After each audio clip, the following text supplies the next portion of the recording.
একটা দিয়ে দেওয়া হলো, দেখতেই পাচ্ছ। আর যেহেতু ওই মশলাগুলো লেগেছিলো প্লেটে, তো একটু ভালো করে জল দিয়ে ধুয়ে মশলাগুলো যাতে চলে যায় রান্নার মধ্যে, তাই জন্য দিয়ে দেওয়া হলো। তো তোমাদেরকে ভিডিওটা ভালো লাগলে অবশ্যই লাইক, কমেন্ট, শেয়ার এবং চ্যানেলটাকে সাবস্ক্রাইব করে দিও। ইলিশ মাছ বাঙালিদের অত্যন্ত প্রিয় একটা খাদ্য, আর বর্ষাকাল মানে তো ইলিশ মাছ বাঙালিদের কাছে একটা আলাদাই অনুভূতি। তো তোমরা অবশ্যই এটা ট্রাই করো। গাটি কচু দিয়ে আশা করবো সবাই খুব একটা ট্রাই করেনি।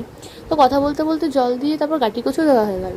তো যেটা বলছিলাম যে গাটি কচু সবাই, আমি হয়তো বলবো যে কেউ করেনি, তো তোমরা অবশ্যই এটা ট্রাই করো, কারণ খেতে খুবই ভালো হয়। আর সত্যি কথা বলতে যারা সর্ষে বাটা দিয়ে এমনি ইলিশ মাছ খাচ্ছে তারা এটা খেতেই পারবে, ভালোই লাগবে। তো তোমরা অবশ্যই ট্রাই করো, আর আমাদেরকে কমেন্ট বক্সে জানিও যে কেমন লেগেছে তোমাদের।